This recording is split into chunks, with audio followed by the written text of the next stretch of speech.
கிறிஸ்துவில் அன்பார்ந்தவர்களே, இன்றைக்கு படிக்கப்பட்ட நற்செய்தி வாசகத்தில் மத்தேயு நற்செய்தி 14ஆம் அதிகாரம் 13 முதல் 21 முடிய உள்ள வசனங்களில் இயேசு தனிமையான ஒரு இடத்திற்கு போகிறார்.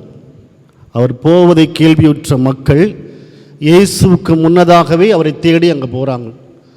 அங்கே போன பொழுது இயேசு அந்த மக்களை பார்க்கிறார், அவர்கள் மேல் பரிவு கொள்கிறார், அவர்களிடம் உடல் நலமற்றிருந்தோரை குணமாக்குகிறார், உட்கார வச்சு நிறையா சாப்பாடு போட்டு திருப்தியாக அனுப்பிவிடுகிறார்.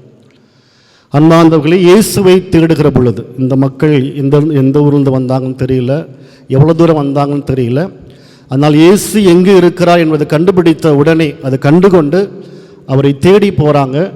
தன்னை தேடி வந்தவர்களுக்கு உடல் நலத்தை கொடுக்கிறார், நிறைய சாப்பாட்டை கொடுக்கிறார். அன்பார்ந்தவர்களே, நாமும் இதிலிருந்து கற்றுக்கொள்ள வேண்டிய பாடம் இயேசுவை தேட வேண்டும். அவ்வளோதான், ஜஸ்ட் சிம்பிள். இயேசுவை தேட வேண்டும். அதனால தான் இயேசு சொல்லுவார், முந்த இறையாட்சியை தேடுங்கள், மற்றதெல்லாம் உங்களுக்கு கூட்டி சேர்த்து அமுக்கி குலுக்கி கொடுக்கப்படும் என்றெல்லாம் சொல்லுவார்.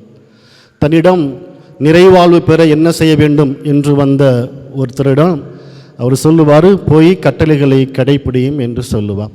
பாந்தவர்களை கண்டிப்பாக இயேசுவை தேடுகிறோம், கடவுளை தேடிக்கொண்டு தான் இருக்கிறோம். பூசைக்கு வர்றோம், வீட்டில் ஜெபமாலம் சொல்லுகிறோம், தனியாக இருக்கும்போது ஜெபமாலம் சொல்லுகிறோம், நிறைய பக்தி பாடல்கள் சாமி பாட்டெல்லாம் நம்ம கேட்குறோம், இயேசு பற்றி விஷயங்களை யூடியூப்லாம் பார்க்குறோம்.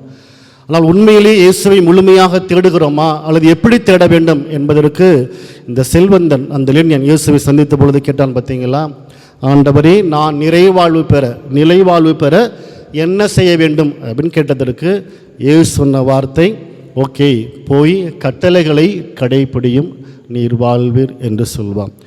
இன்றைக்கு நம்ம பதிலுரையாக சொன்ன ஒரு திருப்பாடல் பதிலுரை, ஆண்டவரை எனக்குவும் விதிமுறைகளை கற்பியும் என்ற ஒரு அருமையான ஒரு திருப்பாடல், 119வது திருப்பாடல்.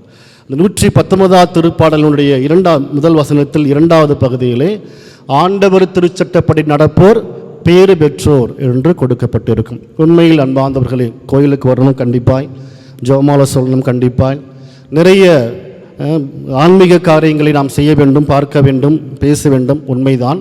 அது எல்லாவற்றிலும் மேலாக கடவுளுடைய கட்டளையை நாம் கடைபிடிக்க வேண்டும். அது 10 கட்டளையாக இருக்கலாம், திருச்சபை கட்டளையாக இருக்கலாம், பங்களை கொடுக்கிற விஷயமாக இருக்கலாம், அல்லது முன்னோர்கள் நம்ம கொடுக்கிற விஷயமாக இருக்கலாம்.